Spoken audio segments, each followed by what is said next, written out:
नमस्कार दोस्तों, मैं प्रदीप कागट। आज हम लोग इतिहास का एक टॉपिक पढ़ेंगे जिसका नाम महाराणा प्रताप। अब महाराणा प्रताप में हमें क्या क्या पढ़ना है, किस तरीके के क्वेश्चन हमारे एग्जाम में आते हैं।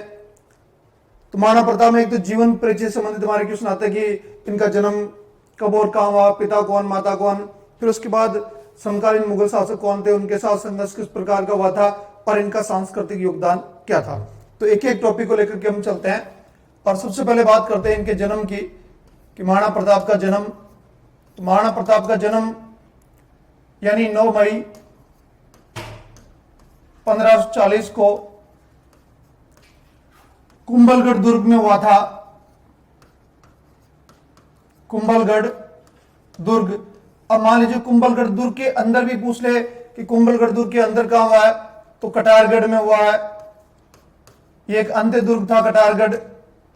महाराणा कुंभा का निवास स्थान था। महाराणा प्रताप का यहां पर जन्म हुआ था। महाराणा उदय सिंह का यहां पर राज्याभिषेक हुआ था। और उसके अंदर भी एक महल है जिसका नाम है बादल महल। कौन सा महल है? बादल महल। तो महाराणा प्रताप का जन्म 9 मई 1540 कुंभलगढ़ के कटारगढ़ और कटारगढ़ में अंदर बादल महल के अंदर जन्म हुआ था। महाराणा प्रताप की हम बात करें, पिता का नाम क्या है, तो इनके पिता का नाम यानी महाराणा उदय सिंह। और महाराणा उदय सिंह यानी राणा सांगा और कर्मावती के पुत्र हैं। कर्मावती के पुत्र राणा सांगा की पत्नी धनबाई के भोजराज रतन सिंह थे और कर्मावती के पुत्र थे उदय सिंह और विक्रमादित्य। इनकी माता का नाम यानी जयवंताबाई था। जयवंताबाई। और जयवंताबाई यानी पाली के शासक अखेराज स्वानगरा की पुत्री है। अखेराज स्वानगरा की पुत्री। और यही वो अखेराज स्वानगरा है जिनका दरबारी विद्वान था पद्मनाभ। और पद्मनाभ ने लिखा था कानड़देव प्रबंध। कानड़देव प्रबंध एक्चुअल में लिखा गया था इनके काल में, नहीं कि बाबर कानड़देव के समय, वो युद्ध के 150 साल बाद उस ग्रंथ को लिखा गया था। तो ये इनकी माता जी थी। तो पिता माता जन्म। अब जन्म में भी देखो इनका जन्म क्या हुआ, 1540 को हुआ था। तो कई बार ये भी एग्जाम में आता हमारा कि वह शासक जिसका जन्म विक्रम संवत 1597 और देहांत ईस्वी सन 1597, क्योंकि हम यहां बात जो करते हैं इनके या कि इनका देहांत कब हुआ था, क्या था। तो देहांत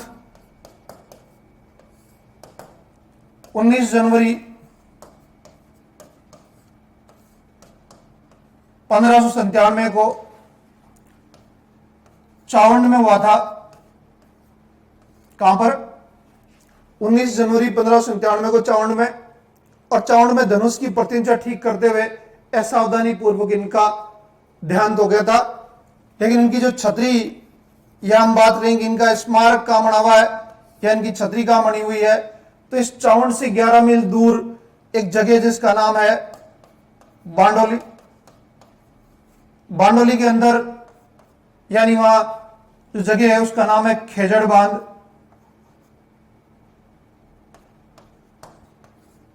खेजड़ बांध नामक स्थान पर एक इनकी छतरी बनी हुई है बांडोली के अंदर। और वो छतरी आपकी कितने खंभों की है? 8 खंभों की वहां पर छतरी है। 8 खंभों की छतरी है। जैसे भी बात चली थी, आपने देखा पिछले रीट में भी क्वेश्चन पूछा गया था। इससे पिछला जो रीट था उसमें महाराणा प्रताप का देहांत कितने वर्ष की उम्र में हुआ। एक बार आरपीएससी क्वेश्चन पूछा था, वह शासक जिसका जन्म विक्रम संवत 1597 और देहांत ईस्वी सन 1597। तो ये जो हम बात कर रहे हैं यहां पर जो जन्म और देहांत वाली बात हो रही है कि वो बात करेंगे जन्म 1597 में हुआ है और देहांत भी 1597 में हुआ है। लेकिन यहां अंतर क्या आ रहा है यहां आ रहा है आपका विक्रम संवत आ रहा है और यहां आपका ईस्वी सन आ रहा है, क्योंकि विक्रम संवत ईस्वी सन से 57 साल पहले शुरू हुआ था और 57 साल पहले शुरू हुआ तो उसमें हम जोड़ देते हैं क्योंकि महाराणा प्रताप का जन्म कब हुआ था, 1540 में हुआ था। और यदि 1540 को ईस्वी सन में, ये तो 1540 क्या है, ईस्वी सन था, 1540 ईस्वी में, और यदि हम इसको कन्वर्ट करते हैं किसमें, विक्रम संवत में, तो इसमें 57 हम जोड़ देते हैं और 57 जोड़ते ही ये क्या हो जाएगा, ये आपका हो जाएगा 1597 और ये 1597 में क्या होगा, विक्रम संवत। तो महाराणा प्रताप का जन्म विक्रम संवत 1597 में हुआ था और देहांत ईस्वी सन 1597 में हुआ है, इसलिए वो कई बार एग्जाम में क्वेश्चन पूछ लिया जाता है, तो इसका स्पेशली अपने को ध्यान रखना। बाकी ये फैक्चुअल बिल्कुल इनका परिचय संबंधित है कि जन्म इनका 9 मई 1540 को कुंभलगढ़ दुर्ग में, कुंभलगढ़ दुर्ग के कटारगढ़ में भी कहां पर है, बादल महल में इनका जन्म हुआ था। पिता महाराणा उदय सिंह और महाराणा उदय सिंह राणा सांगा और कर्मावती के पुत्र थे। माता जयवंताबाई पाली के अखिराज सोनग्रा की पुत्री है और देहांत इनका 19 जनवरी 1597 को चावंड में हुआ था और छतरी इनकी बनी हुई बांडोली ग्राम के अंदर खेजड़ बांध पर, और वहां 8 खंभों की छतरी है। क्या है, 8 खंभों की छतरी। तो ये अब इसके बाद जैसे हम बात करते हैं कि महाराणा प्रताप है, तो महाराणा प्रताप के बचपन का नाम क्या था, महाराणा प्रताप के घोड़े का नाम क्या है, महाराणा प्रताप के हाथी का नाम क्या है, इनका राज्याभिषेक, ये फिर और जीवन परिचय में से हमारे क्वेश्चन और बन जाते हैं। तो हम बात करते हैं कि महाराणा प्रताप के बचपन का नाम, इनके अलावा हम बात करते हैं महाराणा प्रताप का घोड़ा, महाराणा प्रताप का हाथी। ये 3-4 क्वेश्चन हमारे और फैक्चुअल कंटेंट में से इस तरीके से बन के आते हैं। तो हम बात करेंगे यहां महाराणा प्रताप के बचपन का नाम कीका। कीका का मतलब होता है छोटा बच्चा, दुलारा या प्यारा, और भील बच्चे जो उनके साथ खेलते थे उनको कीका के नाम से संबोधित करते थे। घोड़े का नाम इनके है वो है चेतक, चेटक या चेतक, और चेतक एक स्वाभिमानी घोड़ा था और इसका स्मारक या चबूतरा कहते हैं हम बलीचा ग्राम में, और बलीचा ग्राम राजसमंद में, एक्चुअल में बलीचा राजस्व ग्राम उदयपुर का है, लेकिन बलीचा जहां पर ये स्मारक बना हुआ है वो राजसमंद के अंदर स्थित है। तो ये घोड़ा चेतक जो नाला पार नहीं कर पाया था वहां पर 22 फीट का नाला बताते हैं और वहीं पर इसका यानी देहांत हो जाता है और उसके बाद उसका स्मारक बनाया गया था बलीचा ग्राम में। हाथी की हम बात करें तो हाथी, प्रमुख हाथी है वो है रामप्रसाद। प्रमुख हाथी का नाम क्या है, प्रमुख हाथी का नाम है रामप्रसाद।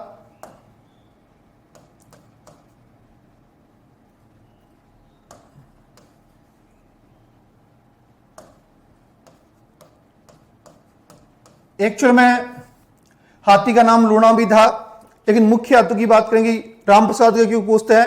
हालांकि जब हल्दीघाटी युद्ध हुआ तो सबसे पहले लूणा को भेजा गया था, वो गजमुख से लड़ता है और हरा देता है, लेकिन अचानक यानी लूणा की मावत की डेथ हो जाती है, तब वो लौट कर आ जाता, तब भेजा गया था रामप्रसाद को।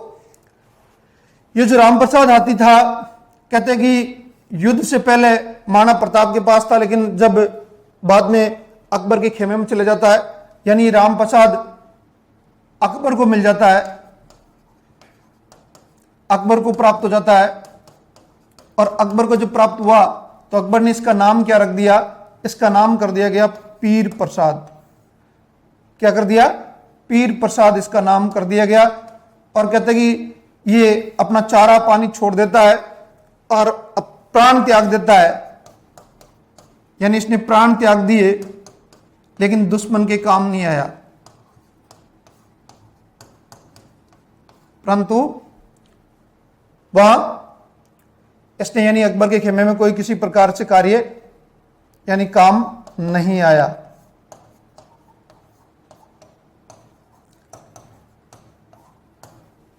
तो स्वामी भक्त था कौन, रामप्रसाद, चेतक, ये दोनों स्वामी भक्त के रूप में आते हैं, इसलिए इनका नाम बार बार एग्जाम में क्वेश्चन पूछा जाता है।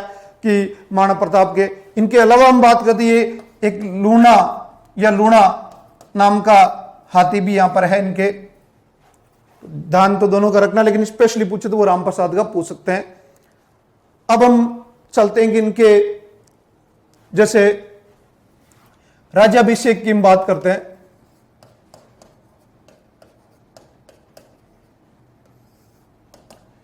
देखो, राज्याभिषेक महाराणा प्रताप का हुआ था 28 फरवरी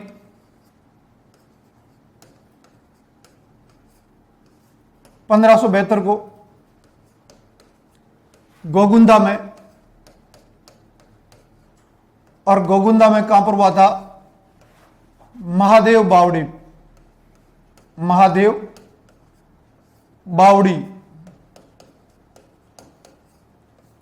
यानी राज्याभिषेक 28 फरवरी 1572 को गोगुंदा में महादेव बावड़ी पर इनका राज्याभिषेक करवाया गया था। लेकिन राज्याभिषेक से संबंधित हमारा कुछ मैटर थोड़ा सा चेंज यहां पर, क्योंकि जो ही महाराणा उदय सिंह की 28 फरवरी 1572 को मृत्यु हुई या देहांत हुआ उनका, और जगमाल ने अपने आप को क्या कर दिया था? जगमाल कौन है? महाराणा उदय सिंह एवं धीरभाई भटियाणी, धीरभाई भटियाणी का पुत्र था। और धीरभाई के प्रभाव के कारण उदय सिंह ने जगमाल को अपना उत्तराधिकारी घोषित कर दिया था। और महाराणा उदय सिंह के देहांत के बाद जगमाल ने अपने आप को क्या किया? अपने आप को शासक घोषित कर दिया। और जब अपने आप को शासक घोषित कर दिया तो इस बात का क्या होगा? विरोध होगा। और विरोध कौन करेगा? तो जब इन्होंने शासक घोषित किया तो इसका विरोध किया गया। और विरोध करने वालों में सबसे जो इंपॉर्टेंट नाम बात करें हम, तो वो है अक्खेराज सोनगरा, जो पाली के शासक थे, जालोर के शासक थे। एवं रामशाह तंवर या राम सिंह तंवर ने किया। यानी इन लोगों ने विरोध किया कि साहब जगमाल शासक नहीं बन सकता, बड़ा बेटा महाराणा प्रताप है और यह व्यक्ति ही शासक बनना चाहिए, उत्तराधिकार का नियम यही कहता है। और इनका यहां पर जो साथ देने वाले व्यक्ति थे उनका नाम था रावत, रावत कृष्णदास चुड़ावत दास चुड़ावत। एम रावत सांगा ने, यानी रावत सांगा ने सभी सरदारों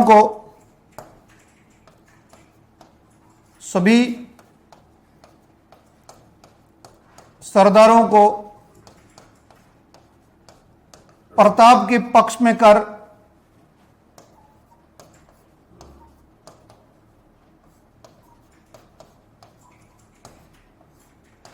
शासक बनाया, यानी उनका राज्याभिषेक करवाया। तो यानी राज्याभिषेक में भी इनके हल्का सा विवाद पैदा हुआ।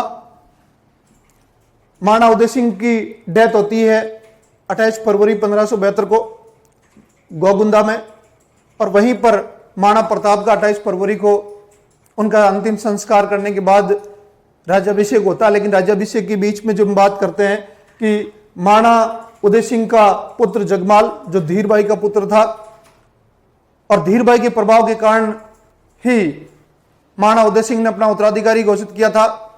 और जो ही उनका देहांत होता है तो जगमाल ने अपने आप को शासक घोषित कर दिया।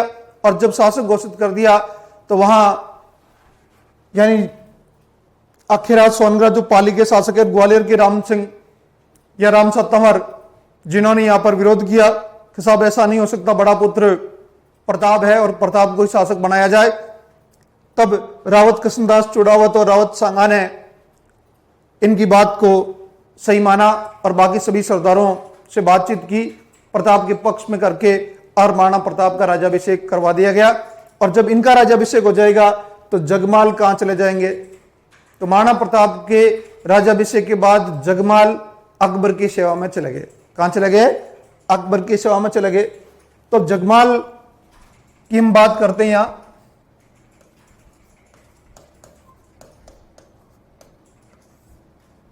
तो अभी हमने पढ़ा था कि महाराणा प्रताप से पहले इन्होंने अपने आप को शासक घोषित किया था, लेकिन प्रताप के शासक बनने पर,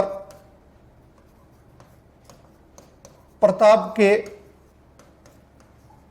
शासक बनने पर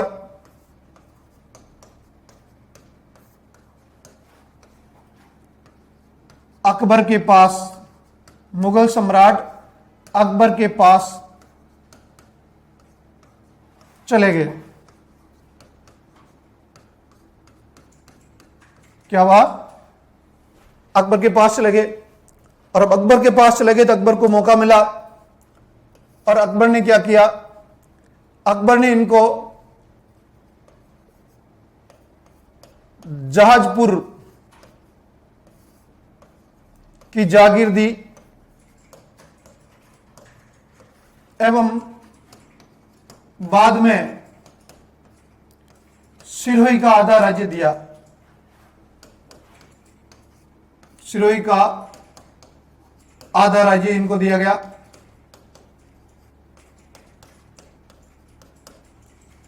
यानी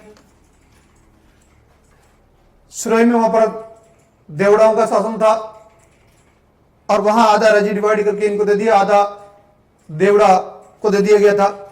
लेकिन बाद में जब वहां पर कहते हैं कि विरोध हुआ और फिर देवड़ा सुल्तान ने विद्रोह किया, और जब देवड़ा सुल्तान ने जब विद्रोह किया गया था तो युद्ध हुआ था, दत्तानी का युद्ध। और दत्तानी का युद्ध आपके हुआ था 1583 में। इस युद्ध में यानी यहां पर बीकानेर के राय सिंह और जगमाल ने मुगलों की तरफ से भाग लिया था, देवड़ा सुल्तान या सुल्तान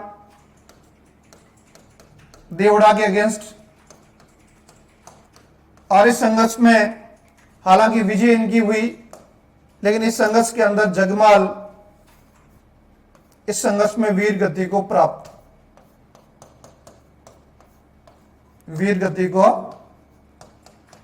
हो गए।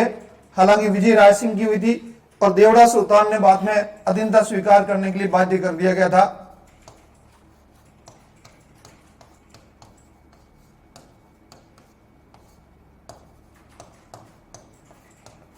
के लिए बाध्य।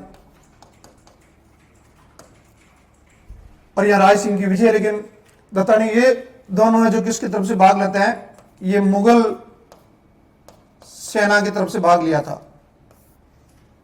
राय सिंह और जगमाल ने मुगल सेना का नेतृत्व किया था और देवड़ा सुल्तान को बाबर अधीनता के लिए बाध्य किया। लेकिन यहां जगमाल इस युद्ध में मारे जाते हैं, यानी वीर गति को प्राप्त हो जाते हैं। तो ये जगमाल का था कि जगमाल महाराणा उदय सिंह और धीर भाई के पुत्र थे। धीर भाई के प्रभाव कारण उनको पहले शासक घोषित कर दिया गया था, उत्तराधिकारी घोषित किया था। लेकिन फिर जो ही देहांत होता है तो इन्होंने अपने आप को शासक बनाया। लेकिन लोगों ने विरोध किया और विरोध के बाद जब प्रताप को शासक बना दिया तो ये अकबर की सेवा में चले गए। और अकबर की सेवा में चले गए तो अकबर ने पहले जहाजपुर की जागीर जो भीलवाड़ा जगह है और बाद में सिरोही का आधा राज्य इनको दे दिया गया, आधा सुल्तान को दिया था। और देवड़ा ने फिर विद्रोह किया, तब दत्तानी का युद्ध हुआ और उस युद्ध में कहते हैं कि ये वीर गति को प्राप्त हो जाते हैं। तो अब महाराणा प्रताप के विरुद्ध वहां पर कोई उत्तराधिकार इस प्रकार का कोई मैटर नहीं बचा। अब हम बात करते हैं कि मुगल और महाराणा प्रताप के संबंध। तो महाराणा प्रताप के समकालीन यानी प्रताप के समकालीन मुगल शासक और मुगल शासक केवल आपके एक हैं। और मुगल शासक एक कौन है? अकबर है। अकबर के समकालीन मेवाड़ शासक 3 है, महाराणा उदय सिंह, महाराणा प्रताप और महाराणा अमर सिंह। लेकिन महाराणा प्रताप के समकालीन की बात करेंगे तो वहां अकबर है, क्योंकि अकबर का जो टाइम पीरियड है वो आपका टाइम पीरियड है 1556 से 1605, और महाराणा प्रताप का जो टाइम पीरियड था वो था 1572 से 97 तक। तो ये अकबर के समकालीन थे। अकबर की नीति थी कि शांति या सुलह कुल की नीति, कि पहले प्रेम से समझाओ, समझता तो ठीक है, वरना क्या किया जाए, युद्ध किया जाए। इधर हम देखते कि 72 में महाराणा प्रताप शासक बने थे, और 72 से पहले 1570 में नागौर दरबार हुआ था, और 1570 में जब नागौर दरबार हुआ तो उसमें अधिकांश शासकों ने अकबर की अधीनता स्वीकार कर ली थी, लेकिन मेवाड़ ने अधीनता स्वीकार नहीं की थी, महाराणा उदय सिंह ने अधीनता स्वीकार नहीं की थी, नहीं उन्होंने नागौर दरबार में भाग लिया था। तो प्रताप के पास दो चारा था, दो ही रास्ते थे, और वो दो रास्ते ये थे, एक तो वो था अपनी मातृभूमि के लिए, स्वाभिमानी के लिए लड़े, और वो रास्ता बहुत ही कठिनाई भरा रास्ता था, और दूसरा बाकी राजपूत सरदारों की तरह वो भी अकबर की अधीनता स्वीकार कर ले और अकबर के वहां पर खेमे में जाकर के बड़े ऊंचे ओहदे पर नियुक्त हो जाए। और महाराणा प्रताप ने उस सुखपूर्वक उस ऊंचे ओहदे वाले पद को नकारते हुए कठिनाई भरे रास्ते को उन्होंने चूज किया, और अकबर से संघर्ष करने का निर्णय महाराणा प्रताप ने लिया था। तो उन्होंने संघर्ष वाला रास्ता अपनाया, और संघर्ष वाला रास्ता अपनाया, अधीनता स्वीकार नहीं की। तो महाराणा प्रताप को अधीनता स्वीकार करने के लिए अकबर ने पहले शांतिपूर्ण तरीके से, कि वार्तालाप के माध्यम से यदि वहां शांति स्थापित हो जाती है तो वो ज्यादा अच्छा रहेगा। इसलिए अकबर ने क्या किया था, अकबर ने महाराणा प्रताप के पास 4 शिष्टमंडल भेजे थे।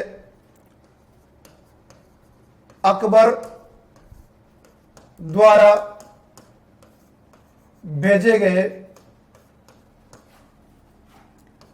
शिष्टमंडल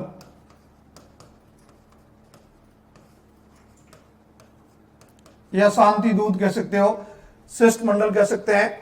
इनका जो हमारा क्रम है वो आपका आएगा, पहला शिष्टमंडल का नेतृत्व किया था जलाल खां, या कह सकते हो आप जलाल खां कोरची। दूसरे शिष्टमंडल का नेतृत्व किया था मान सिंह प्रथम, या मान सिंह कुंवर मान सिंह कह सकते हो। तीसरा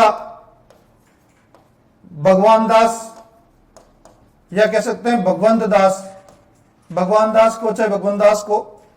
और चौथा वहां पर थे टोडरमल।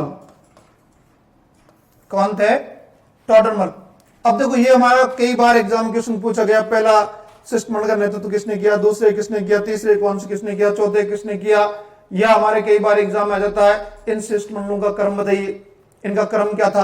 अब जैसे ये आपको दे दिए 4 शिष्टमंडल, आगे इनके ईयर भी दी जा सकती है, तो हमें पता होना चाहिए वो कौन सी ईयर में भेजा। तो पहला आपका भेजा गया 1572 में, बाकी का तीनों के तीनों आपका क्या है 1573 में है, कोई कुछ दिक्कत भी नहीं है। लेकिन यहां सेकंड ग्रेड और फर्स्ट ग्रेड में, आरएस में, पीएसआई में, रीट में इस प्रकार से हमारा काम चल सकता है। लेकिन जैसे सेकंड ग्रेड और फर्स्ट ग्रेड के सब्जेक्ट में वाकायदा, आपके जीके वाले पेपर में वाकायदा 3 ही शासक दे रखे हैं, तो उनका थोड़ा डेप्थ में जाए। देखो पहले वाले में थोड़ा सा दिक्कत है, आप देखोगे कई किताबों में दे रखा है कि सितंबर दे रखा है, कई में दे रखा है नवंबर दे रखा है, कुछ में अगस्त का नाम भी आता है। तो यहां आपकी बोर्ड की जो किताब है उसमें भी ये दे रखा है। लेकिन यहां आपकी कोई दिक्कत नहीं है कि ये आपके जून में आया, ये आपके अक्टूबर में आया, और ये आपके दिसंबर में आया।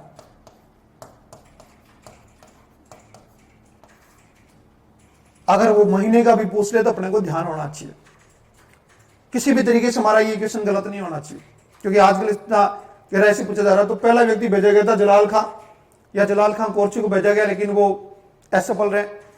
फिर दोबारा भेजा गया था मान सिंह को, और मान सिंह को जो भेजा गया था जब अकबर गुजरात अभियान पे थे, गुजरात अभियान से आते वक्त रास्ते में डूंगरपुर के शासक आस्करण ने भी किया था, तो वहां से यानी मान सिंह ने डूंगरपुर के शासक आस्करण को पराजित किया, फिर उसके बाद वहां से भेजा गया था इनको महाराणा प्रताप के पास, और कहते हैं कि महाराणा प्रताप के पास पहुंचे और तब इनके मिलने के लिए एक भोज की व्यवस्था की गई थी, और वो उदय सागर पाल पर रखा गया था भोज। लेकिन कहते हैं कि साहब उसमें महाराणा प्रताप स्वयं उपस्थित नहीं हुए, और महाराणा प्रताप जब स्वयं उपस्थित नहीं हुए तो मान सिंह ने अपनी तौहीन मानी, अपमान माना, और उसके बाद कहते हैं वो बिना भोजन किए वहां से चल देते। वो पूछते क्यों नहीं आए। अब बहुत सारे अलग अलग राइटर अपनी अपनी कहानियां लिखते हैं, उसमें कहते हैं कि साहब महाराणा प्रताप ने कहा मेरा सिर दर्द हो रहा है, तो मान सिंह कहते हैं कि मैं जल्द ही आपका सिर दर्द ठीक करने के लिए वापस लौट करके आऊंगा। तो गोपीनाथ शर्मा जी कहते हैं कि एक्चुअल में इस युद्ध का, हल्दीघाटी युद्ध का जो मूल कारण था वो था मान सिंह का अपमान। लेकिन हम देखते हैं कि यदि मान सिंह का अपमान युद्ध का होता तो फिर 2 शिष्टमंडल और नहीं आते। अब अकबर को लगा कि वहां अनुभव काम आए, इसलिए मान सिंह के पिता भगवंत दास को भेजा गया। लेकिन भगवंत दास भी महाराणा प्रताप को वार्तालाप के माध्यम से अधीनता स्वीकार करने में सफल नहीं हुए। तब भेजा गया किसको? टोडरमल। टोडरमल खुद एक स्वाभिमानी व्यक्ति थे। ये शेरशाह सूरी के काल में वहां पर रेवेन्यू सिस्टम को डेवलप करने का काम इन्होंने किया था। और कहते हैं कि जब ऐसे भी सुना है कि जब टोडरमल को बुलाया गया था तो टोडरमल ने मना कर दिया था कि मैं आपकी सेवा में नहीं आ सकता। लेकिन अकबर ने उनको बुलाया, और अकबर का व्यक्तित्व अलग प्रकार का था कि वो कभी किसी भी व्यक्ति के स्वाभिमान पे चोट नहीं पहुंचाता था। इसलिए एक स्वाभिमानी व्यक्ति को स्वाभिमानी व्यक्ति के पास भेजा गया कि ये कन्विंस कर सके उनको, लेकिन ये भी असफल रहे। और जब ये चारों शांति मिशन क्या हुए, ये टोटल अपने जो चारों के चारों शांति मिशन क्या रहे, ये चारों शांति मिशन रहे असफल। यानी ये महाराणा प्रताप को अधीनता स्वीकार नहीं करा पाए। किसके माध्यम से? वार्तालाप के माध्यम से, यह समझाने के माध्यम से अधीनता स्वीकार करने में असफल रहे। और जब ये असफल रहेंगे तो अब योजना बनेगी किसकी? हल्दीघाटी युद्ध की योजना बनेगी, और अगला युद्ध होगा अपना हल्दीघाटी युद्ध। बहुत बड़ा युद्ध है, बहुत अच्छा युद्ध है। हर एग्जाम में हर बार क्वेश्चन पूछा जाता है अपना हल्दीघाटी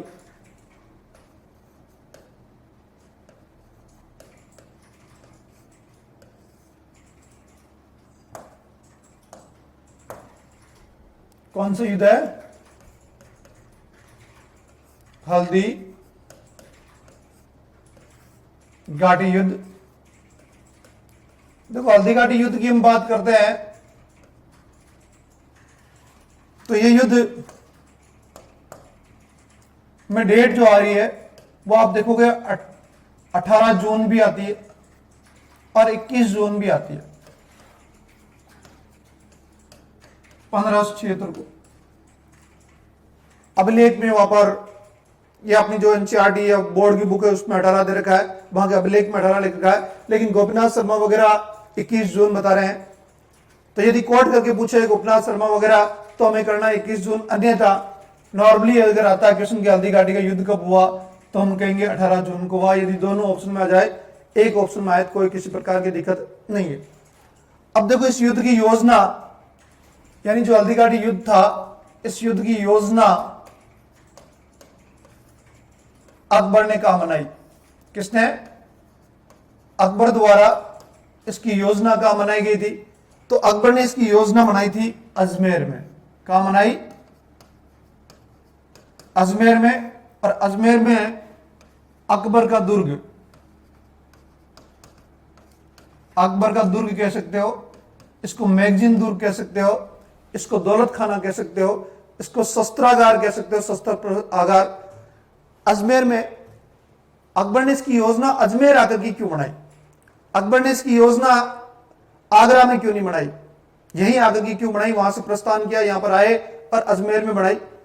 और अजमेर में जब बनाई तो इसका मुख्य जो सेनापति है,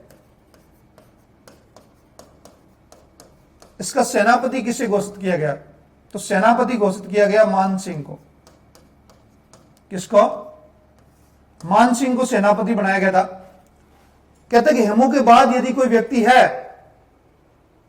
एक हिंदू व्यक्ति जो मुगल सेना में या मुस्लिम के लोगों का नेतृत्व करता, मुख्य सेनापति के रूप में हेमू के बाद दूसरा यदि किसी व्यक्ति को बनाया गया या मुगलों के द्वारा पहली बार यदि किसी को बनाया गया तो वो मान सिंह है, जिनको इतने बड़े युद्ध का नेतृत्व सौंपा गया था।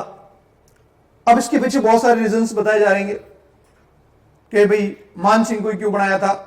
तो यहाँ अलग अलग जो विद्वान है अपना अलग अलग मत देते हैं। जैसे इनके पीछे की हम बात करें तो वहां पर जैसे नाम आता है एक सेलेट मोदे का नाम आता है, इसी तरीके से आपके मोहम्मद खान का नाम आता है। सेलेट मोदे कहते हैं कि राजपूत योद्धा से नहीं लड़ेगा। उनकी अनिच्छा को उन्होंने इच्छा में कन्वर्ट करने के लिए आपस में, यानी जो उनकी लड़ने की इच्छा को करने के लिए, ये राजपूतों को आपस में लड़ने के लिए बनाया था। नहीं तो राजपूत क्या आपस में लड़ेंगे नहीं, और यदि वहां पर कोई हिंदू बनेगा सेनापति तो निश्चित रूप से वो भाग लेंगे उस लड़ाई में। मोहम्मद खान कहते हैं कि अकबर चाहता था कि मैदान में युद्ध हो। कहां पर? मैदान में। इकबाल नामा जहांगीरी एक पुस्तक है, उसमें कहा गया है कि महाराणा प्रताप छापामार युद्धपति ये पहाड़ों में युद्ध लड़ते हैं, और पहाड़ों के इधर हम लोग इतने ज्यादा कंफर्ट नहीं है, हम आसानी से जीत नहीं पाएंगे, हम छापामार पद्धति को जानते नहीं है, और वहां कोई सेना कितनी आपकी मजबूत है उसका कोई फर्क नहीं पड़ता है। इसलिए ये सोचा कि यदि एक हिंदू या एक राजपूत को यदि सेनापति बनाया जाएगा तो महाराणा प्रताप मैदान में चलेंगे, और मैदान में हम आसानी से उनको पराजित कर सकते क्योंकि हमारे पास सेना ज्यादा है। अब यहां कहते हैं कि जैसे ही मान सिंह को सेनापति घोषित किया और महाराणा प्रताप का खून खोला और वो मैदान में लड़ने के लिए तैयार हो गए थे, लेकिन बाकी सभी ने समझाया कि साहब ये एक चाल है और आपको मैदान में खींचने का प्रयास किया जा रहा है। तो जहां तक है मोहम्मद खान का जो कहना है वो हो सकता है कि सही हो। मान सिंह को यहां पर सेनापति घोषित कर दिया गया, और मान सिंह 3 अप्रैल 1576 को यहां से रवाना होंगे। और रवाना होने के बाद देखिए ये कहां आते हैं सबसे पहले, यानी मान सिंह का जो रूट था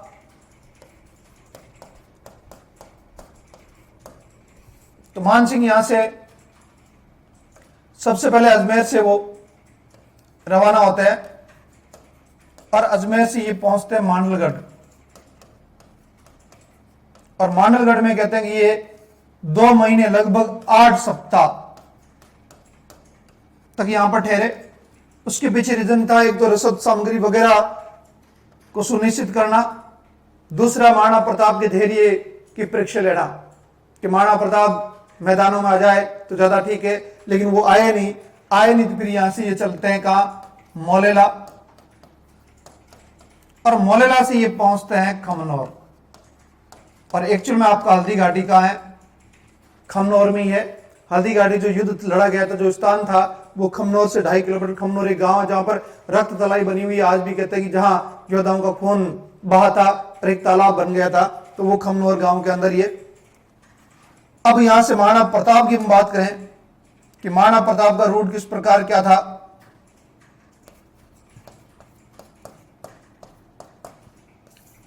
तो महाराणा प्रताप पहले गोगुंदा पहुंच गए थे, और गोगुंदा से ये लोहा सिंहपुर, और लोहा सिंहपुर से ये पहुंचते हैं खमनौर। और इस तरीके से ये दोनों सेनाएं आमने सामने हुई। तो युद्ध की योजना कहां बनी? युद्ध की योजना बनी अजमेर में। वहां किसको सेनापति बनाया गया?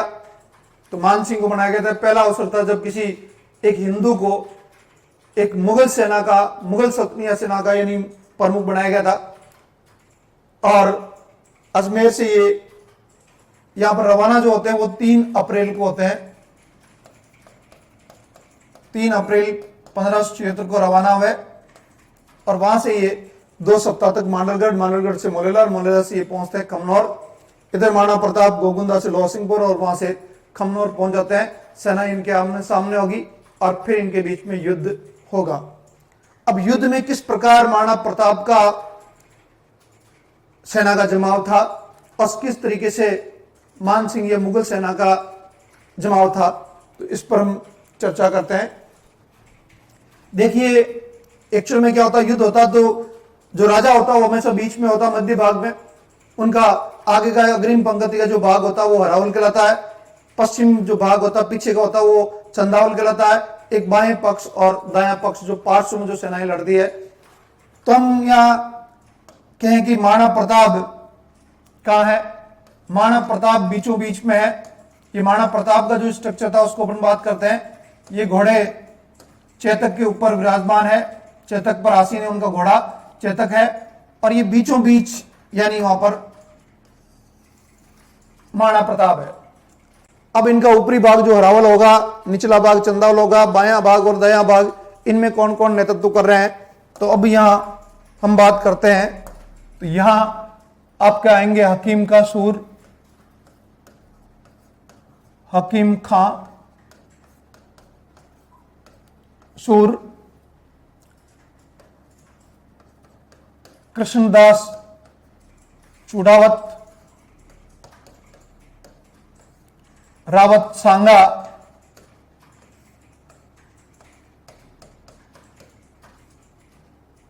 डोडिया भीम सिंह, डोडिया भीम सिंह, राम सिंह मेड़तिया, राम सिंह मेड़तिया। बॉस यहां पर हम बात करें तो मुख्य रूप से ये लोग ये योद्धा थे जो महाराणा प्रताप के हरावल में थे।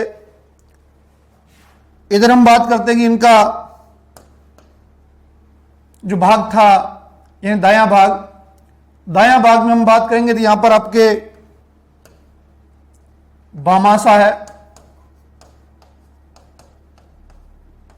यहां उनके भाई ताराचंद है, ग्वालियर के शासक राम सिंह या राम शाह तंवर है,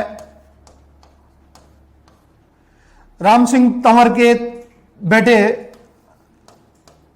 सालीवाहन भवान सिंह और प्रताप सिंह। ये कहते हैं कि राम शाह तंवर या राम सिंह तंवर और उनके तीनों पुत्र वीर गति को प्राप्त हुए थे। बाएं भाग की तरफ हम बात करते हैं तो बाएं भाग में आपके आएंगे यानी जाला मान सिंह, जाला बीदा,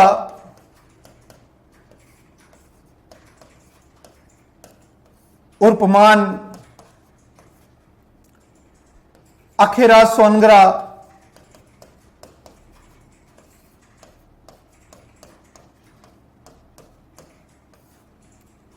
मान सोनगरा,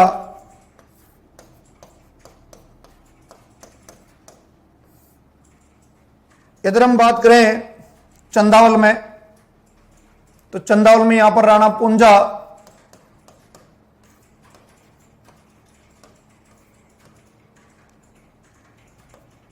पड़ियार कल्याण, पड़ियार कल्याण, पुरोहित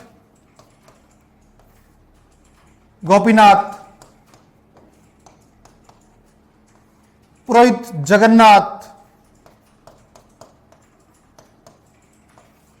पुरोहित जगन्नाथ,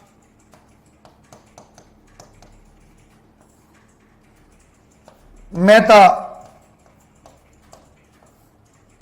रतनचंद, मेहता जयमल, चारण जैसा, चारण केशव,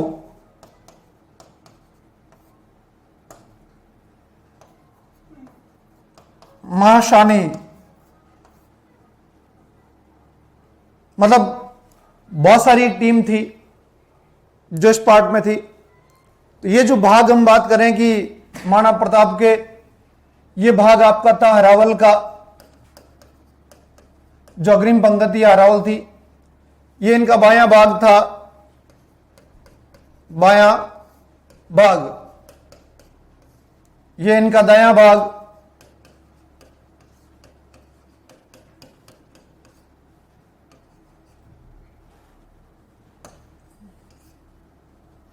कौन सा भाग है? दायां भाग। और यहां ये जो भाग है इसको हम बोलते हैं चंदावल। क्या बोलते हैं? चंदावल।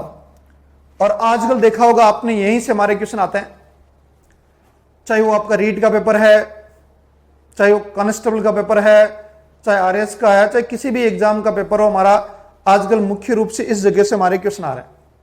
मैक्सिमम क्वेश्चन हमारे यहां से आ रहे हैं अभी कि हरावल में किसने भाग लिया, चंदावल में किसने भाग लिया, बाएं भाग में किसने लिया, दाएं भाग में किसने लिया। तो ये नाम आपको याद रखने पड़ेंगे यहां पर, क्योंकि मोस्टली आपने देखा पिछले रीट के पेपर में भी आज, क्योंकि हमारी कक्षा जो 7 की किताब है उसमें भी आजकल ये नाम देने लगे हैं और हर बोर्ड की हमारी किताब में ये नाम दिए गए हैं।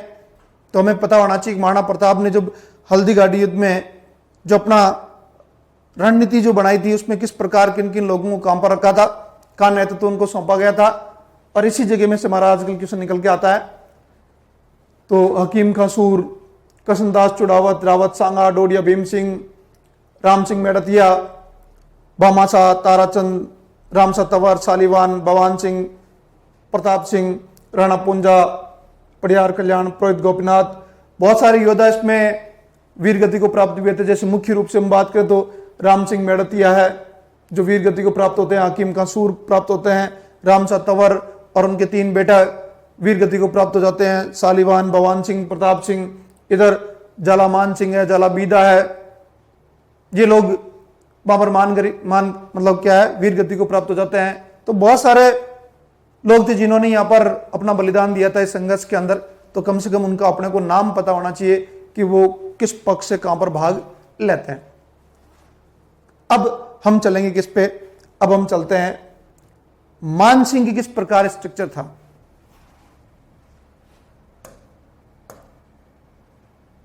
तो मान सिंह यहां पर बीचों बीच में है, हल्दी घाटी युद्ध के बीचों बीच कौन है? मान सिंह। और मान सिंह मर्दाना नामक हाथी पर सवार है। किस पर सवार है? मर्दाना हाथी पर सवार है। यानी ये बीचों बीच यानी फील्ड का पार्ट था इनका। इनके भी वही बात हम बात करते हैं कि इनका जो हरावल दस्ता है वहां कौन है? तो हरावल में इनके जगन्नाथ कछावा,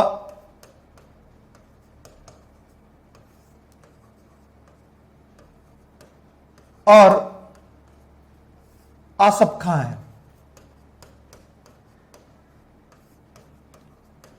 लेकिन इस दस्ते से भी ऊपर हरावल से भी आगे 80 योद्धाओं की एक टुकड़ी थी, और उस टुकड़ी का नेतृत्व कौन कर रहा है?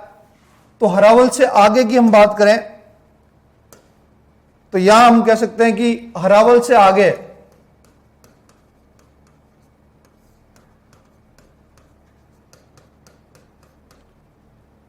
हासिम या सैयद हासिम बरा था। हासिम बारह, ये 80 योद्धाओं की एक टुकड़ी का नेतृत्व किया था। चंदावल की हम बात करें तो चंदावल में आपका व्यक्ति है जिसका नाम है मिहत्तर खां। मिहत्तर खां। इधर हम बात करें तो नाम है सैयद अहमद बारह।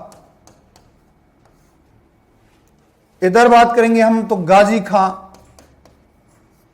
बदख्शी।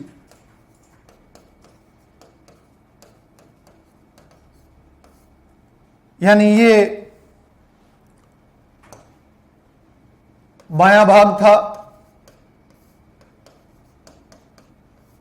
ये इनका हरावल था, ये चंदावल था।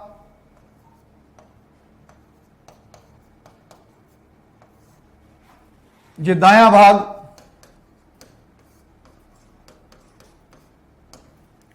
और ये है हरावल। तो जब महाराणा प्रताप का पूछ सकता है तो मान सिंह का भी पूछा जा सकता है कि मान सिंह की तरफ से हरावल में कौन थे, बाएं भाग में कौन थे, दाएं भाग में कौन थे। तो ये सब कुछ अपने को याद रखना है। तो जगन्नाथ कछावा और आसफ खां मुख्य कमान उनके हाथ में थी, लेकिन इससे भी आगे 80 योद्धाओं की एक टुकड़ी का नेतृत्व कर रहे हैं सैयद हासिम बरा। दाएं भाग में सैयद अहमद बरा, बाएं भाग में गाजी खां बदख्शी, और चंदावल के अंदर आपके मित्र खां। और यही मित्र खां आपके अफवाह फैलाने वाला व्यक्ति है कि बादशाह सलामत स्वयं सेना लेकर के आ रहे हैं, साथ आ रहे हैं। क्योंकि कहते हैं कि इस युद्ध में सबसे पहले महाराणा प्रताप का पलड़ा बहुत भारी था और मुगल सेना पर टूट पड़ी सेना, और यह देख करके रोंगटे खड़े हो गए किसके? मुगल सेना के। कहते हैं कि जगन्नाथ बाल बाल बचाता नहीं तो जगन्नाथ कछवा भी वीर गति को प्राप्त होता, लेकिन माधव सिंह कछवा वहां पर पहुंच जाते हैं और इनको जैसे तैसे करके बचाया था वहां से। जब इस प्रकार अफरा तफरी मची मुगल सेना में, तो मेहतर खां पीछे से, जो पीछे होता था चंदावल पार्ट, वहां से वहां एक अफवाह फैलाई कि बादशाह सलामत खुद मैदान में पहुंच रहे हैं। और राजपूत सेना ने जब ये सुना तो उन्होंने खलबली मच गई कि पता नहीं जब बादशाह स्वयं मारा तो उनके पास कितनी सेना होगी, और वो इधर उधर भागने लगे। तब महाराणा प्रताप ने जो ही मान सिंह को देखा और उनकी तरफ अपने घोड़े चेतक को एड़ दी, और चेतक जाते ही इस मर्दाना हाथी के ऊपर अपने दोनों पांव रख देता है, और महाराणा प्रताप ने भाले से जब वार किया तो मान सिंह नीचे ओहदे में बैठ जाता है, लेकिन मावत मारा गया। और इस तरीके से चेतक को लगा कि दुश्मन मारा गया। जो ही पांव नीचे करता उसमें हाथी एक पॉइजन युक्त जो खंजर था उससे पांव कट जाता किसका? चेतक का। और जब इस प्रकार की एक्टिविटी हुई तो उधर जो हम बात करते हैं कि अभी जो बात चली थी, ये जाला बीदा या मान को ये दिखाई दिया, और जाला बीदा या मान को लगा कि महाराणा प्रताप को मैदान से सुरक्षित निकालना बहुत जरूरी है। इसलिए जाला बीदा ने महाराणा प्रताप को कहा कि आपका सुरक्षित रहना जरूरी है मेवाड़ के लिए, हम लोगों की कोई ज्यादा जरूरत नहीं है। और उनका मुकुट अपने सिर पर रख लिया। यानी मुकुट का मतलब ही पहले पहचान थी कि यह शासक है, और जब उन्होंने अपने सिर पर मुकुट रख लिया तो मुगल सेना को लगा यही महाराणा प्रताप है, उनके ऊपर टूट पड़ी और वीर गति को प्राप्त हो जाते हैं। और महाराणा प्रताप को मैदान से निकाल दिया गया। कहते हैं कि जब महाराणा प्रताप मैदान से निकलते हैं तो दो सैनिकों ने उनका पीछा किया, और यह बात शक्ति सिंह को जब पता लगी उनके भाई को, तो उन्होंने पीछा किया और महाराणा प्रताप की उन्होंने सहायता की। यही वो शक्ति सिंह है जिनकी पुत्री का नाम किरण था, और इसकी शादी बीकानेर के यानी कल्याणमल के पुत्र पृथ्वीराज राठौड़ के साथ कर रखी थी। तभी तो कहते हैं कि जब ग्रंथ लिखा था वैली कृष्ण रुक्मणी, और उसको कर्नल टॉड ने पढ़ करके और कहा था इसमें दो पात्रों का वर्णन है, पितल और पाथल, और ये महाराणा प्रताप को सौंपी गई कि आपको अधीनता स्वीकार नहीं करनी चाहिए। जो इस प्रकार की जो कहानियां मिलती है हमें। इसके बाद महाराणा प्रताप का घोड़ा चेतक यानी नाला पार नहीं कर पाया और वहीं पर खत्म हो जाता है, और इधर ये लोग वीर गति को प्राप्त। लेकिन अब इस युद्ध की बात आती है कि इस युद्ध का रिजल्ट या परिणाम क्या निकला, किस प्रकार था, इस युद्ध के अन्य नाम क्या थे, बहुत सारी चीजें इस तरीके से इसमें आती है। तो यहां जैसे हम बात करते कि इस युद्ध के नाम क्या थे, इस युद्ध के अन्य नाम क्या है, युद्ध के अन्य नाम या नाम बहुत सारे इतिहासकारों ने अपने अपने अलग अलग मत दिए हैं, और उन मतों में हम बात करें तो बहुत 2-3-4 इंपॉर्टेंट मत है। जैसे नंबर 1, इसको अपन कहते हैं मेवाड़ की थर्मोपली, या कह सकते हो थर्मोपोली। मेवाड़ की थर्मोपली या थर्मोपली, यह कहने वाला व्यक्ति था जिसका नाम था colonel James Tod. Colonel James Tod. और कर्नल जेम्स टोड की जो पुस्तक है, उस पुस्तक का, कर्नल जेम्स टोड की पुस्तक का नाम क्या है? इनकी पुस्तक का नाम है the annuls and antiquities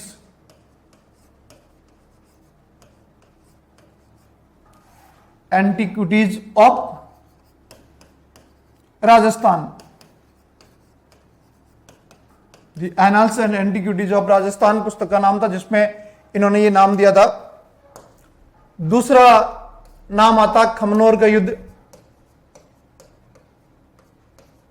Khamnor का युद्ध कहने वाला व्यक्ति कौन है? कहने वाला व्यक्ति है जिसका नाम है अबुल फजल। अबुल फजल और कर्नल जेम्स टोड इस युद्ध के कोई प्रत्यक्षदर्शी नहीं थे। उन्होंने तो बाद में विवरण को देख करके ही बताया था। और इनकी पुस्तक का नाम आपके है आयन अकबरी।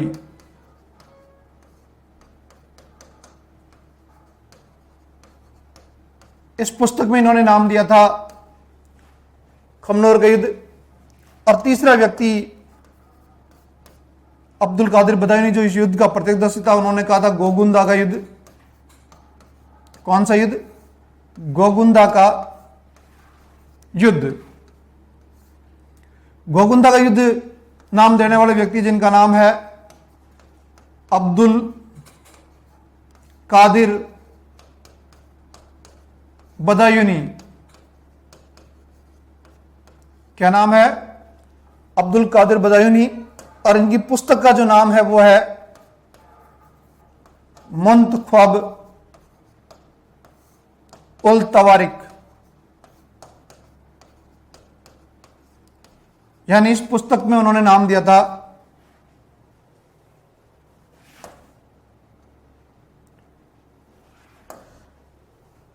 तो मेवाड़ की थर्मोपली कर्नल जेम्स टोड कहते हैं, खमनोर का युद्ध अबुल फजल कहते हैं, गोगुंदा का युद्ध क्योंकि कर्नल जेम्स टोड ने यूरोप से तुलना की थी इसलिए इसका नाम दे दिया, क्योंकि बाहर वाले आएंगे जो अपना एक टेक लगा के जाएंगे, चाहे वो लिनोडान की बात करते हैं, चाहे थर्मोपली की बात करें, चाहे मोनालिसा की बात करें, नेपोलियन की बात करें, तो बाहर वाले राइटर जो भी आता है थप्पा लगा के जाता है हमारे।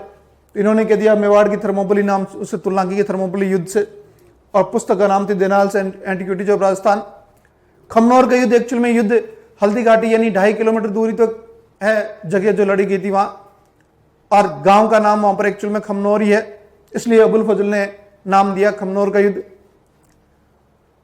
ये कहते हैं कि बदायूनी उस युद्ध का प्रत्यक्षदर्शी था, यानी अब्दुल कादिर बदायूनी क्या है? इस युद्ध के प्रत्यक्षदर्शी है। यानी उन्होंने एक सेनापति के रूप में या सेना नायक के रूप में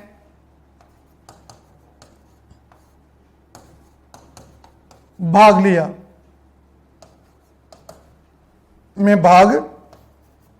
लिया और उसके बाद इन्होंने गाजी की उपाधि धारण की।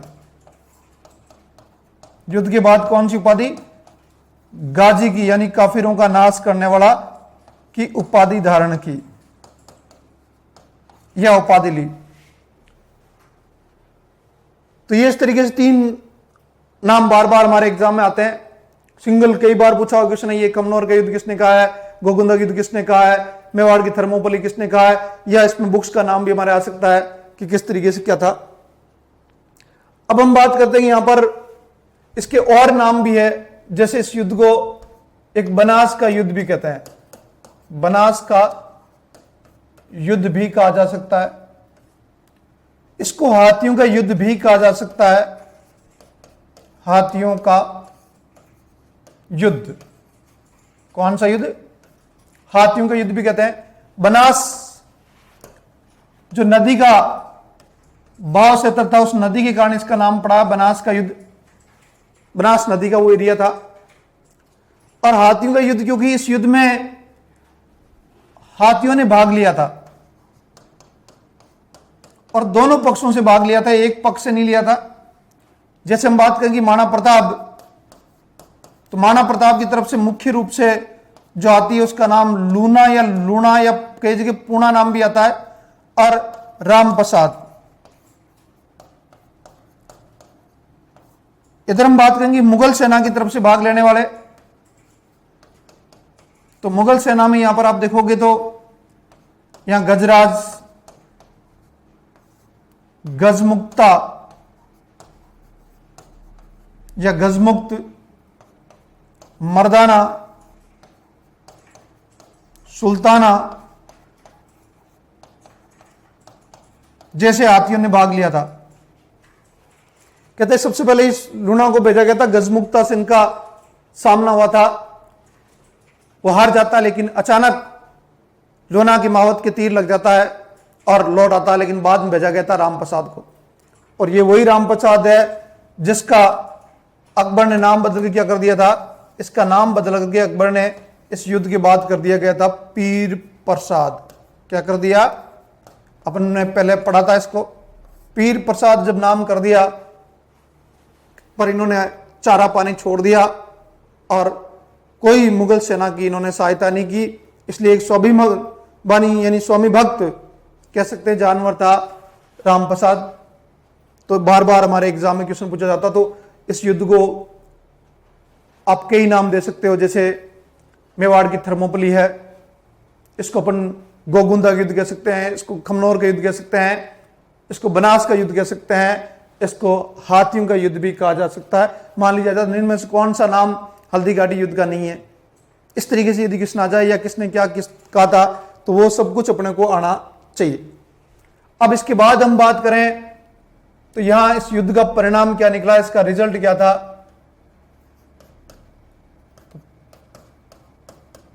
परिणाम क्या निकला युद्ध का,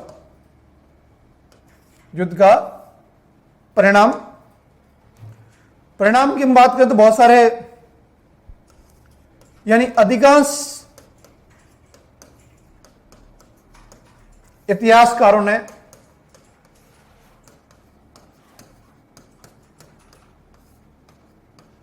क्या माना है, अनिर्णायक। अधिकांश इतिहासकारों ने क्या माना है, इस युद्ध को अनिर्णायक माना है। लेकिन जैसे बहुत सारे लोग इसमें कहते हैं कि साहब महाराणा प्रताप की विजय भी हुई है, किसी और की नहीं हुई, तो अधिकांश तो हमने अनिर्णायक कह दिया। अब कोट करके ये स्पेशली हमें पूछ ले कि साहब इसमें प्रताप की विजय हुई, प्रताप की विजय हुई, तो वो कौन से ऐसे ग्रंथ है जिनमें प्रताप की विजय बताई जा रही है। तो उनमें कुछ हमारे इंपॉर्टेंट ग्रंथ की हम बात करें या प्रशस्ति की बात करें तो उसमें आता है राज प्रशस्ति,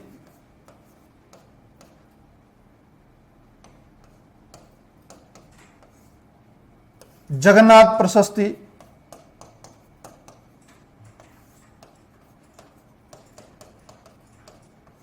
राज प्रकाश,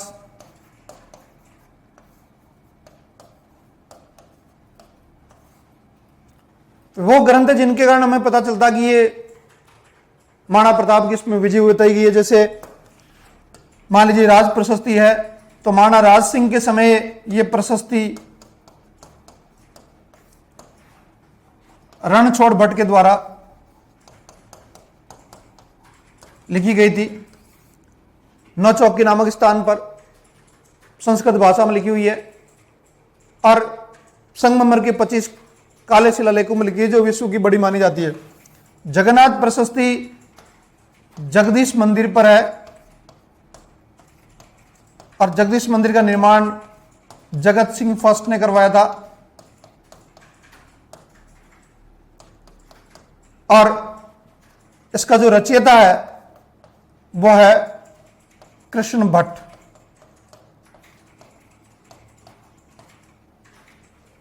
तो इस प्रकार आ जाता है कि युद्ध एक्चुअल में देखा जाए तो अधिकांश क्या कहते हैं अनिर्णायक था, लेकिन प्रताप की विजय किसके अकॉर्डिंग हुई, तो राज प्रशस्ति है, जगन्नाथ प्रशस्ति है, राज प्रकाश ग्रंथ है। इन ग्रंथों में यानी महाराणा प्रताप की क्या बताई गई है, विजय बताई गई है।